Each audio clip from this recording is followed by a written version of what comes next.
Well, welcome. Thank you for joining me today. Today, we're going to be talking about enhancing adult learning with assistive technology and inclusive strategies. This is a subject so close to my heart. I have the privilege of working with adult learners seeking their GED credential. So I encounter a number of students with learning disabilities and cognitive challenges that truly benefit from all of these different tools we're going to talk about today. Now, there's an urgent need to address the significant barriers currently in adult education, which is where I reside, in adult ed. And this comes from more than half of American adults read below a sixth grade reading level. About 43 million Americans, nearly 1 in 5 adults, read below a third grade level. And only 10% of all adults in need of literacy support are currently receiving these services. And I can attest to that working as a GED instructor that whew, the funding for it is minimal at best. And as such, we only serve very few people. A lot of times adults don't even know that we offer these services. So getting that marketing out there it can be challenging at time with our funding. But it's so critical. Education is how we get to the next phase in our life and how we improve and grow. Hmm.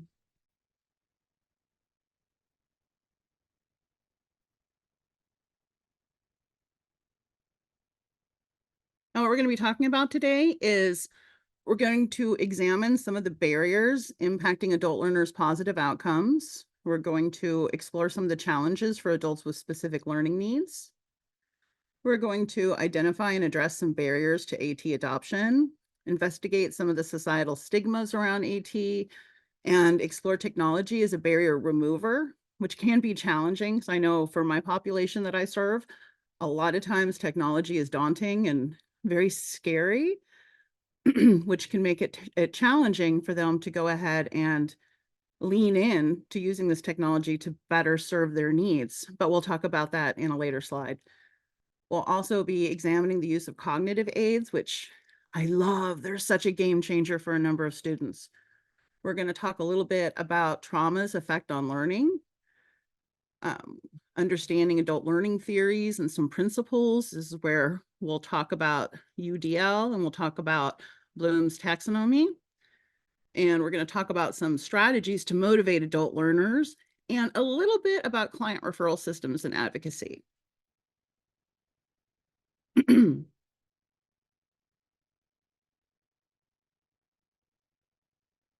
According to the National Center for Education Statistics, approximately 48 million American adults face challenges in reading basic English, often for a variety of overlapping reasons.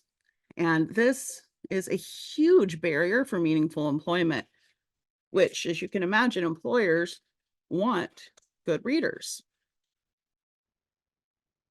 I know for my program, we work under a grant and we have to comply with WIOA. And a lot of times, some of their requirements are that our students can read at about a TABE score of 550. And oftentimes my students come to me reading at about a 420 level. So it's incredibly important. A lot of times learners, and my learners in particular, I have some that have traumatic brain injury, ADHD, dyslexia, PTSD and CPTSD, autism spectrum disorder, cognitive impairments, memory impairments, hearing impairments, and visual impairments. These are all some barriers that my students experience.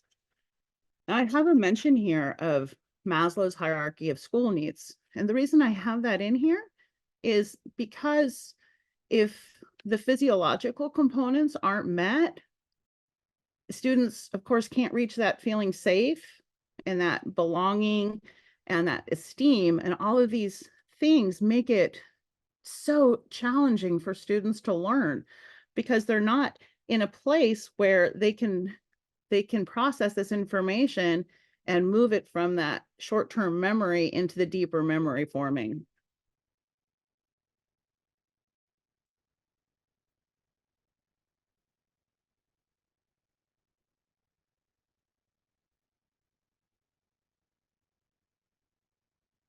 Now, learning based on PTSD is often associated with learning disabilities. And I have a student who I think of when I think about this, student M. Now, student M is a child growing up in Mexico. Oftentimes, when as a little kid, she would sit at the table working on her studies for her classes. And anytime she had to write an essay, her mother would scream and demean her. And this happened pretty much anytime she was trying to write. Fast forward 35, 40 years, and student M comes to me. She's a great student. She's a hard worker, does everything I ask of her. But when we get to writing exercises, even just simple paragraphs, she trembles. She's terrified. I first noticed this with our initial writing activity when she came to me, and I knew she was having a panic attack. And so I pulled her aside and I asked her, "Hey, how can I help?" And she was too much in the throes of it. So she went and removed herself to go calm down.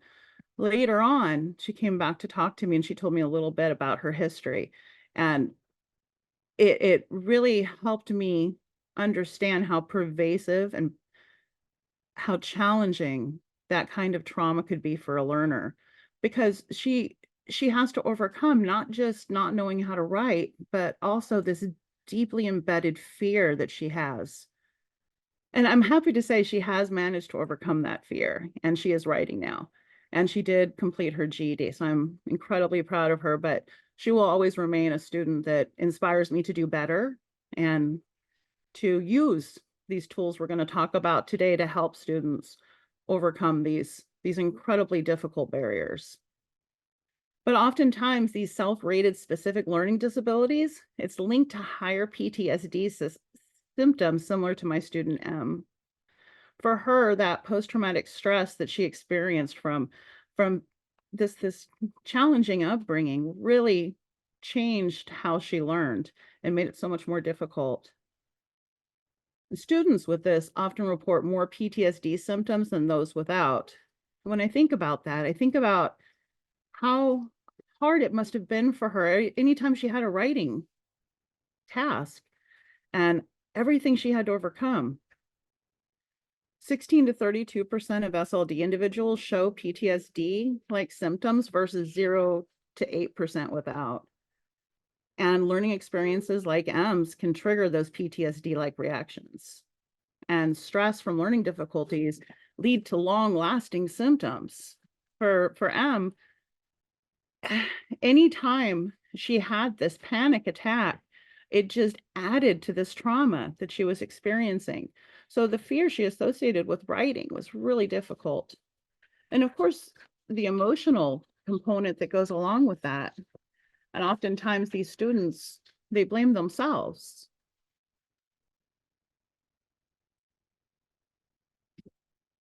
One way that we can help that, and that I use in my classroom, is a lot of technology. Websites can be an incredibly motivating factor in learning. There's instant feedback in websites, which I love. And part of the reason why I love it is because it can be challenging to grade. I serve about 800 students a year. It's a lot of essays. So I love a website that will get rid of some of that grading for me. But for the students, it gives them that instant feedback. So they feel empowered with their learning with this. Another tool I love is text to speech. That's one I used for M, because I explained to her that writing is very, very similar to how we communicate with one another. And once she started using this text to speech, it was much easier for her to see that writing really isn't that difficult. Once she practiced a little bit, it was much easier for her using that text to speech. And then we could go in and refine that writing a little bit. Video disc-based instruction for algebra, phenomenal, because students can replay it again and again. And multisensory presentation of print. Some of the key findings of research into this indicates that adults with LD need instruction in online information processing, and that technology enhances engagement and self-study effectiveness. Some of the new literacies. skills for reading, writing, learning using internet technologies. This is something super fascinating to me because I'm wondering what this is going to look like in another 10 to 20 years, because I think it's going to change completely how we write. And because of this, as educators, we're going to need to develop some different strategies compared to text-based readings, I think. We're going to need to emphasize interaction with new text formats and different reader motivations. Some of the implications for instruction, that we need to be aware of shifting literacy demands and explore technology-based interventions for improving literacy levels, and look at the use of assistive technology and online resources to help these learners.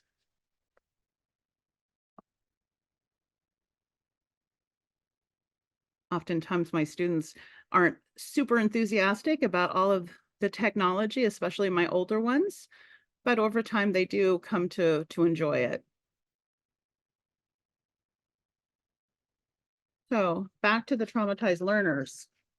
Some of the things that we can do based on research to help traumatized learners learn is flexible learning options. And this is going to go into the UDL that we're going to talk about shortly. It's having these flexible learning models that can accommodate adult learners' varied schedules, circumstances, evening or weekend classes, online learning, and hybrid formats. This can be really helpful, especially for students who have assistive technology devices that can be difficult to travel around with. So when they have that hybrid option, they can attend from the comfort of their own home. Also important, especially for my adult learners, is that career pathway guidance and career counseling so they can see how the education can help them meet their career goals. And of course, the skills needed to get into those different career fields. We'll talk a little bit about some partnerships towards the end of this, but it's important to collaborate with community organizations and employers to provide work-based learning opportunities, internships, and job placement services for adult learners. We work with, in my field, we work with Arizona at Work, we work with Folk Rehab, Achieve Human Services, and a few others. So we can meet with the employers to get an idea of what skills they're going to need from our adult learners. It can be really helpful. And technology access. This is one that can be challenging for students, especially low income students who can't necessarily afford the best gadgets and gizmos and online connection. COVID was actually kind of helpful with that, oddly enough, due to that extra funding that was released for students to get devices.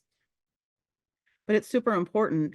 Loaner devices and discounted or free internet service options can be really helpful. Advocacy and awareness. It's important to advocate for policy changes and increased public awareness of the challenges faced by adult learners, including the need for more support and resources. My program right now, we're waiting to find out our funding for the next 4 years, because adult ed funding, we get about $700 per student, in contrast to, I want to say, around 10,000 that K through 12 receives per student. So it's significantly less. Peer support networks, peer support groups, or networks where adult learners can connect, share experiences, and provide mutual support. This one cannot be overstated. That something magical happens when students have that peer support. I think in moments when they get down on themselves, having that peer tell them that they can do it is everything. And I've watched that in my classrooms, and it's one of my favorite things to see is them lifting each other up. And then this kind of lends itself to that UDL as well, because that group work stimulates parts of their brain, and the learning imprints so much more deeply, and the recall is so much better with that. And then additionally is the evaluation and feedback. Regularly evaluate the effectiveness of support services and programs for adult learners, and seeking feedback from participants. I think that one's important too, because it empowers the learners.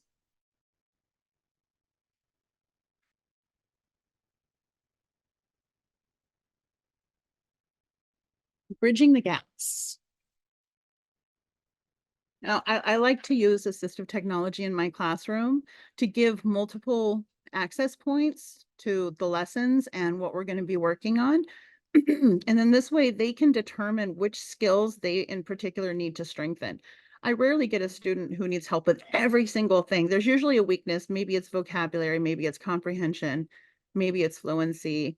It could be any one of those. And we strive to get all of those parallel with one another.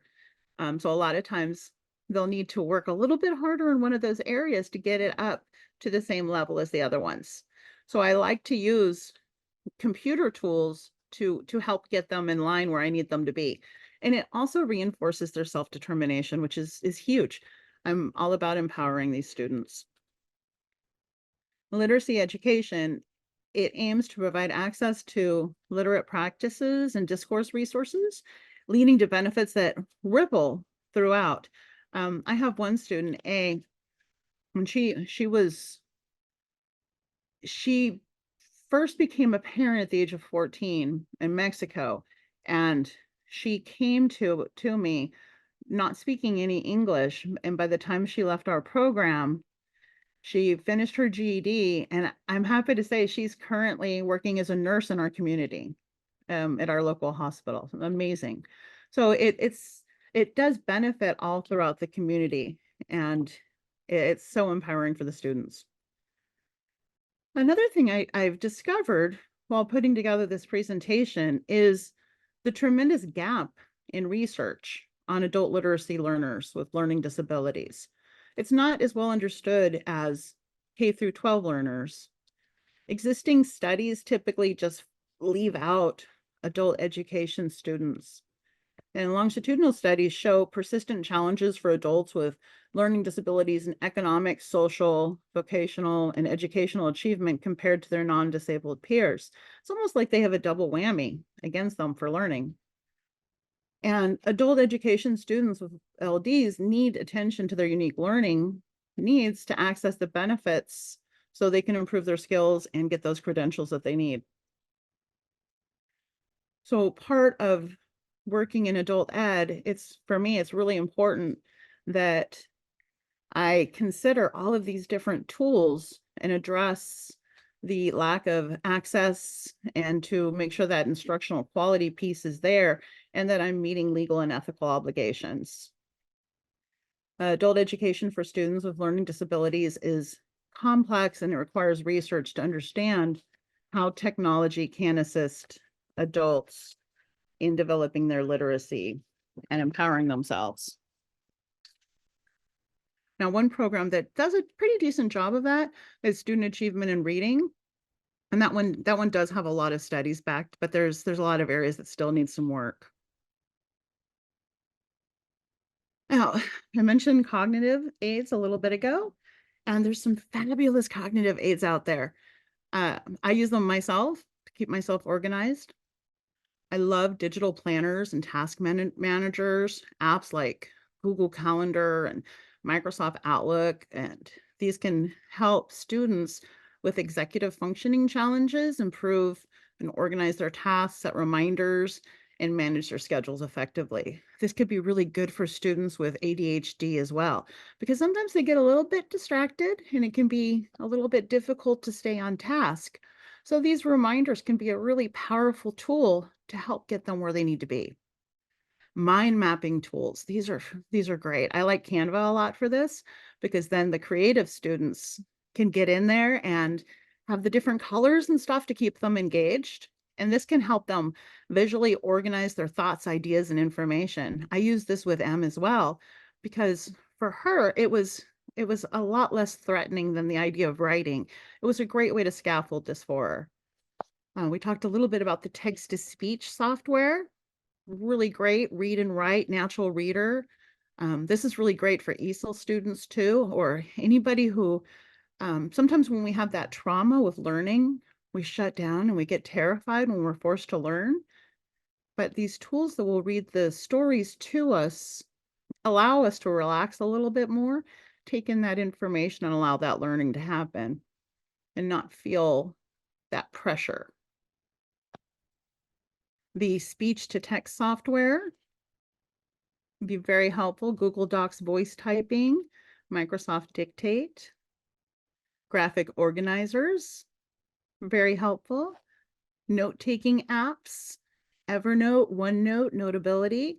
These can help keep students organized, time management tools, and then there's also some emotional regulation apps. I work with a number of students that are on the spectrum as well, and for them, sometimes the emotional regulation apps can be really helpful. It's not unusual for them to have to step out for a moment and just kind of regather themselves because they start feeling a little bit overwhelmed. So these different cognitive aids really remove some barriers for students and can be a fabulous tool.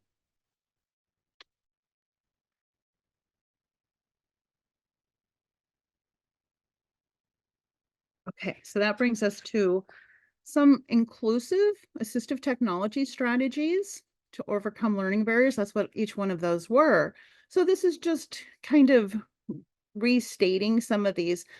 Another one that wasn't listed in there is captioning and transcription services. I enjoy captioning, especially when I run videos and stuff. Videos can be a little fast for students at times, so that closed captioning can give students a little bit more time to see what's being stated in that video. And so it's a really nice tool. Simple, free, favorite kind of tool. Audiobooks and podcasts.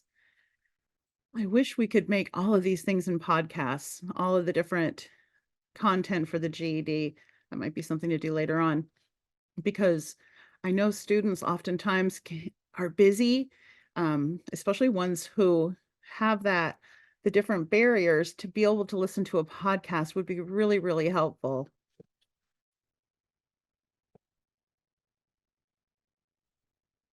And of course, with AT adoption, there's often barriers that make it difficult for students to go ahead and continue using this.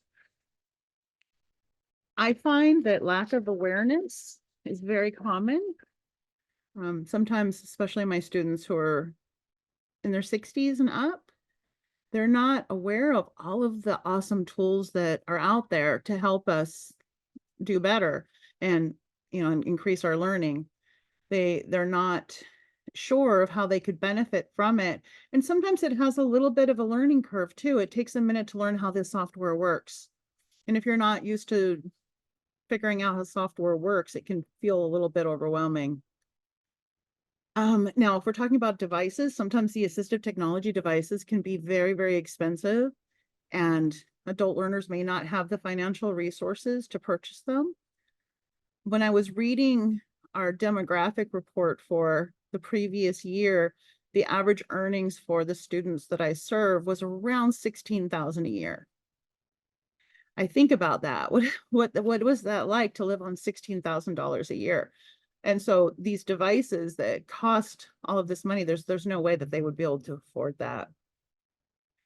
Sometimes there's also physical and cognitive barriers that make it very difficult to use and access assistive technology devices effectively.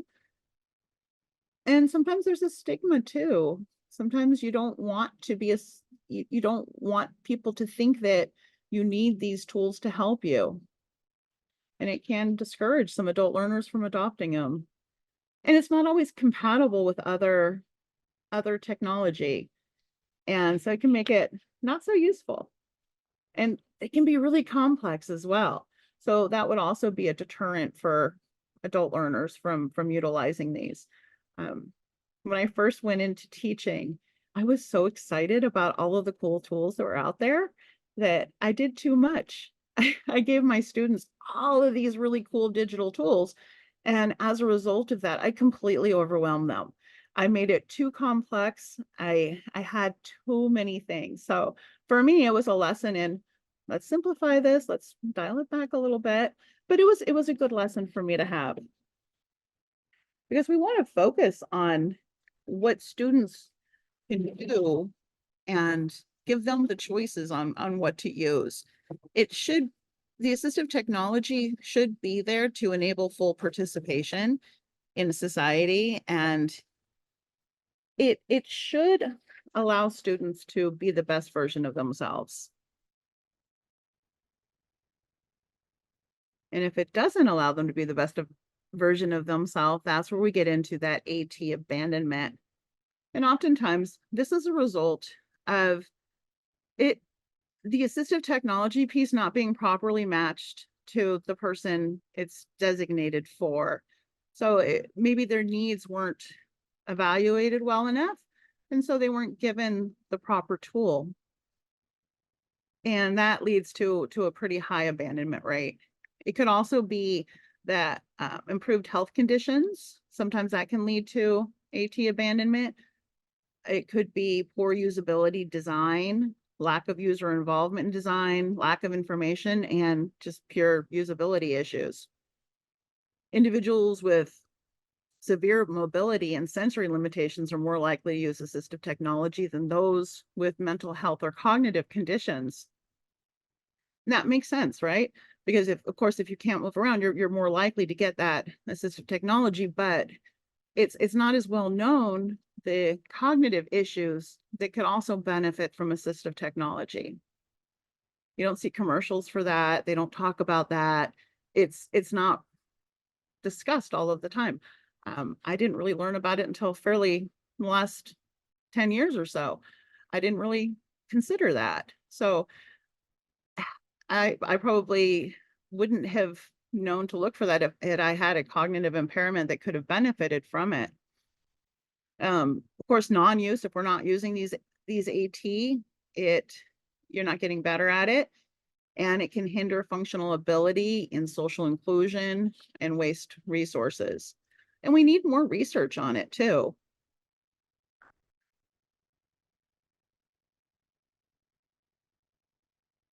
Okay, so this is a brain break.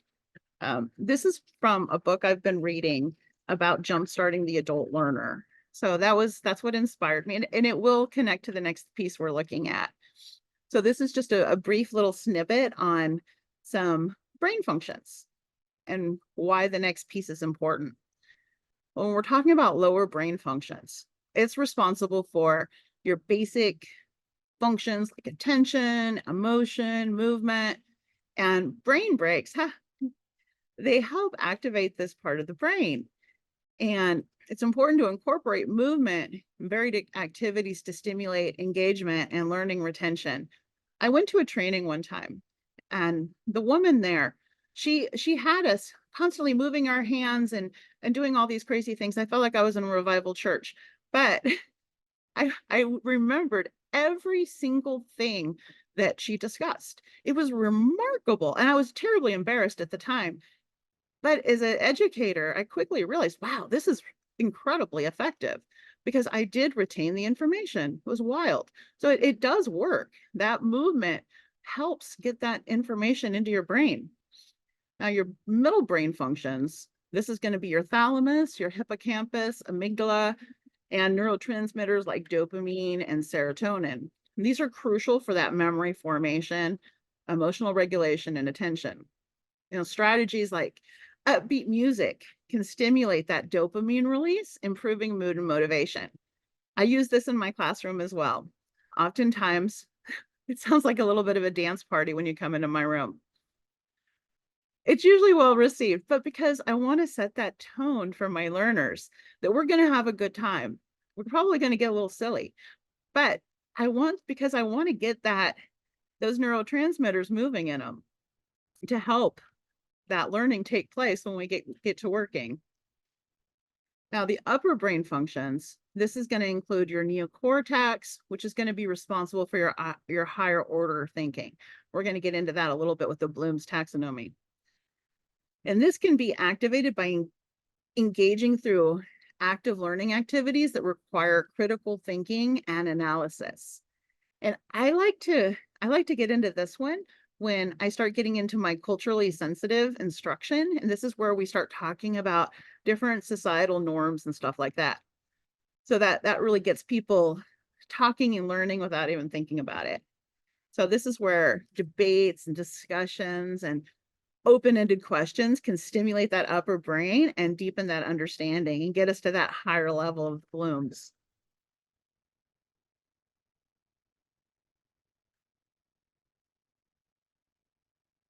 So when we're promoting learning, memory is going to be created and stored in multiple cells in the brain. And multimodal learning, this is your visual, auditory, kinesthetic, is the most effective approach. So this is where it can be a little difficult for students to understand exactly how they learn, I find. So what I like to do, and what the research that kind of backs up, is to have multiple access points to learning. The more the better. That way students can kind of choose what type of learning they want to have, what type of experience based on what works best for them. I know sometimes I have students who they want hard copies of everything. Give me a paper. That's what they want. And I have other ones who love the quizzes. They want the quizzes, they want to have the competitions, they want to have the games and the stuff like that. So what I like to do is I have multiple access points for them. It is a little time consuming, but once it's already created, then I can reuse it. And that's part of that UDL too, that universal design for learning, making learning accessible for everybody, regardless of their skill set. And this type of learning adds to encoding and strengthening neural connections, which actually leads to chemical and physical changes in the brain. Practice and repetition strengthen those neural connections and improve memory connection. Additionally, if you can take and connect new learning to something that's already that metacognition piece, if you can take that new learning and connect it to something that the student already knows, all kinds of great things happen. And that learning just becomes so much deeper. Another strategy that I was reading about is engaging multiple senses and learning within 24 to 48 hours to reinforce that memory. Now, this one is tricky with the population that I serve because they don't always like to study once they leave the classroom. But I do try to tell them why this is important and kind of put that in their hands and please study. Now, there's some different types of memory. We've got our short-term memory, which holds information briefly. Long-term memory stores information long-term. Is where that using multi-sensory teaching techniques to increase retention is very, very helpful. And practice and repetition. Oh boy, the aging brain. That's something I'm enjoying right now. This is where aging is leading to a loss of synaptic connections and brain tissue shrinkage. I like to think of my brain as becoming leaner and meaner as I get older. And for for us older students, engaging in activities that stimulate the brain to mitigate that memory decline becomes increasingly important. And visual and auditory learning styles are dominant for most learning type ways that we learn best. That was our brain break. Okay, so this is now we're going to get into some of the inclusive frameworks to overcome learning barriers. Universal design for learning. This is where we're making learning accessible for everybody. And it does take a little bit more work up front, but the benefits go on and on. It actually ends up saving you time in the long run. Differentiated instruction, figuring out the different learning styles for each student, meeting them where they're at. Multi-sensory learning, having lots of different things to do. Nobody wants to sit in a lecture for 3 hours. That's painful. Technology, collaborative learning. Something special happens when you put students in groups, assuming the groups are well done and well defined. If you have maybe your scribe keeper, you have your speaker, you have, these different assignments for the students. This can be really fun because students are then kind of on high alert. They get that little bit of adrenaline from being with their peers. And it also lends itself to that community building too, which is really a powerful motivator. We also flexible scheduling and formats, explicit instruction and scaffolded. Instruction should be super clear, super to the point, You don't want to have all this excess verbiage. You don't want to ramble on in the notes. You want to have explicit, clear instructions, and then have that scaffolding in place so you can gently remove that as students start to grasp those concepts. And then something that is really important to me is culturally relevant andragogy. I'm here in Yuma, so this is a multicultural area. We're a border town. So it's really important that I respect the culture in this area that I live in and have materials that reflect that. It's also important to build self-determination skills, put that power in the students' hands, and give them that opportunity for regular feedback and assessment. They got to test their skills. Okay, so we've mentioned a little bit Bloom's taxonomy and UDL.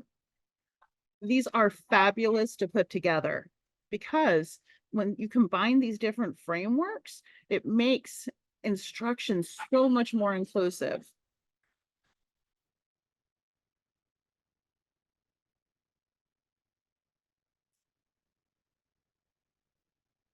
Okay, first one we're going to get into is universal design for learning. What this does is it increases student success by addressing the diverse needs of learners and providing personalized support for that learner. This is going to include accessibility, differentiation, engagement, independence, and success metrics. Super important to have some measure for when students are successful. And this can be implemented in both the classroom and in the home, honestly. And it promotes autonomy and agency in student learning. Now, there are some barriers to implementing it. It can be resistance to change, lack of time, and perceived lack of training. That's for educators. Now, small changes make a big difference. And as you develop this out more, that using the UDL, it fosters this sense of collaboration and empathy amongst students, and it promotes diverse perspectives and strengths. I've used this in my classroom many times, and the ideas that come out of some of the different group work that we do is phenomenal.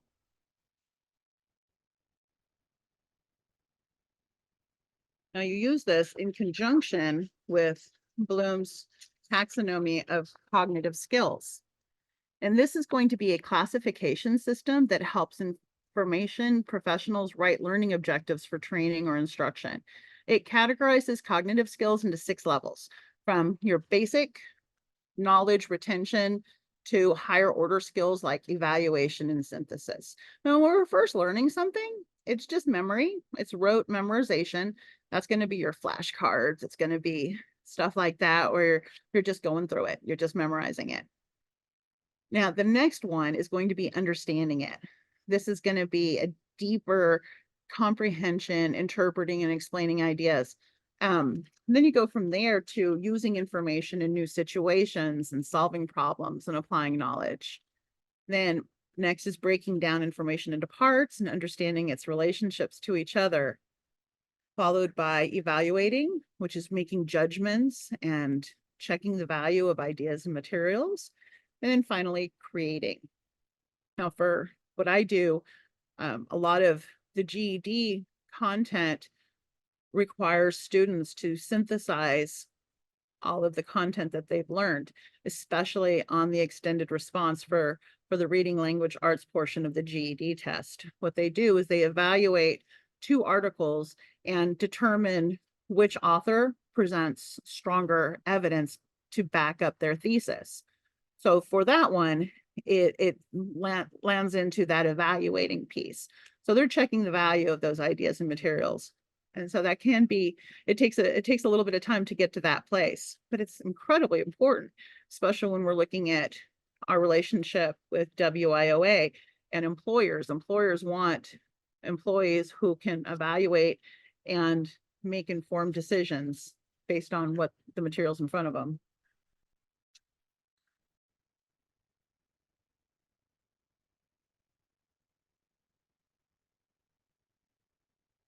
I have a fun little video there. I'm not going to play it right now, but it's available.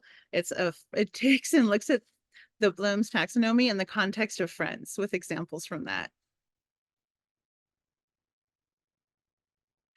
Okay, so another piece that's important is culturally responsive teaching. So this is going to be building relationships, establishing positive relationships with students based on trust, respect, and understanding of their cultural backgrounds, and cultural awareness, recognizing and understanding the cultural norms, values, and practices of students and their communities. I found this in my classroom with potlucks. My students love potlucks. And so what we started to implement is we have a breakfast bar every morning, which is pretty great for the students. They love it. And it also builds that community too.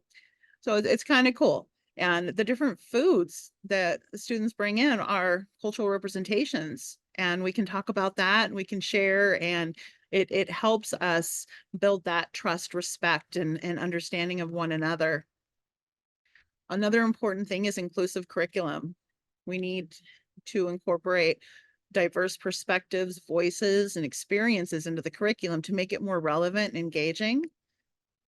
When I first started teaching, I noticed a lot of the materials I had only represented one subset of a population that I serve. And it's like, huh, that's not great.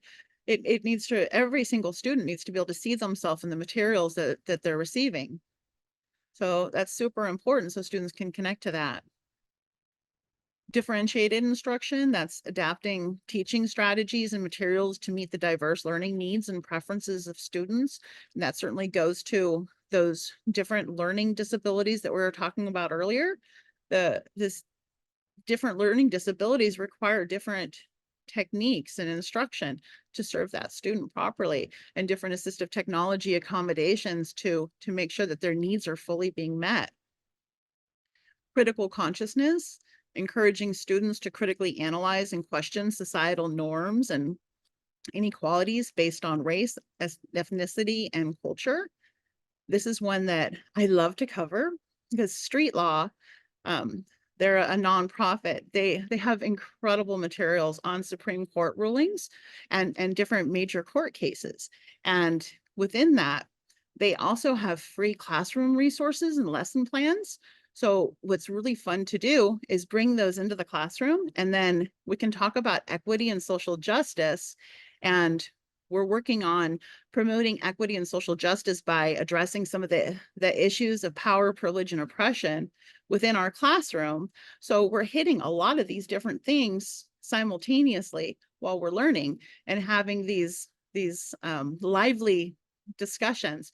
And a lot of times I'll put up sheets on the other side of the room so I can get the students up and moving too. In addition to that, I usually do this mid-quarter though, not too soon, once people are more comfortable. But it's a lot of fun.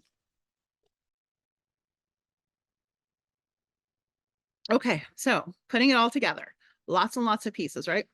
There's assistive technology, which is going to be a wide range of tools and technologies that help learners with disabilities and other challenges succeed in the classroom.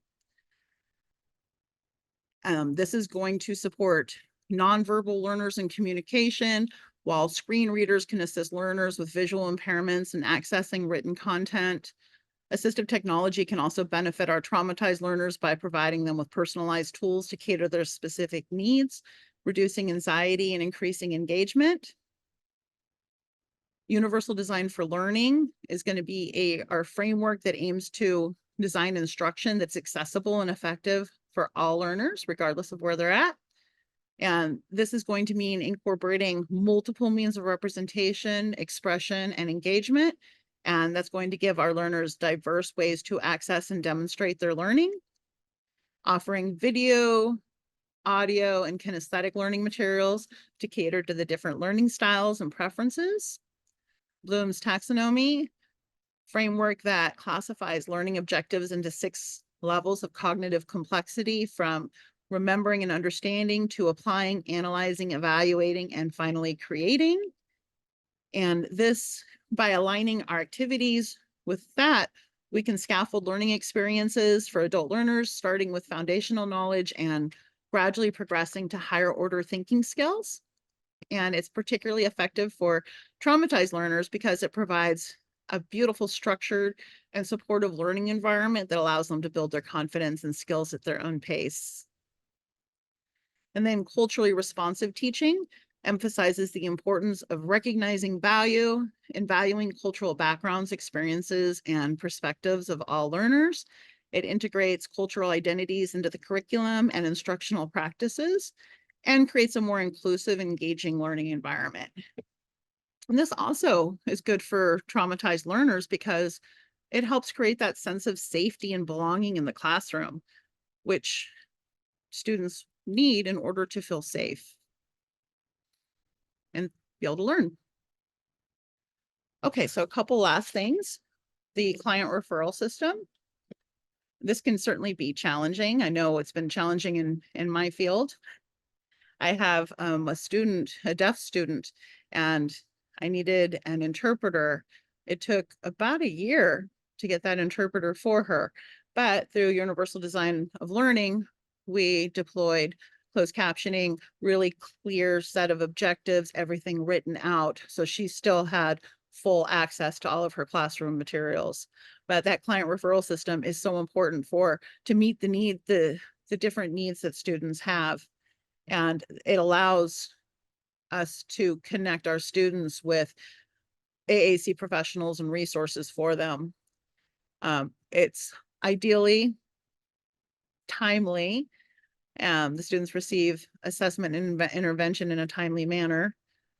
And the referral pathways, communication channels, and stakeholder collaboration are really important to student success because it does take a team to work together, is certainly when students have extensive needs. It can also facilitate early identification of needs and tailored services. Advocacy, also important. It's important to promote the rights and needs of AAC users for social inclusion, excuse me. Self-advocacy, family advocacy, professional advocacy. It's important to empower individuals and promote inclusion and drive systemic change, collaboration, education, policy, influence, and amplifying voices. And it's important to give strategies to empower individuals and support networks. The last thing I have on here is some resources.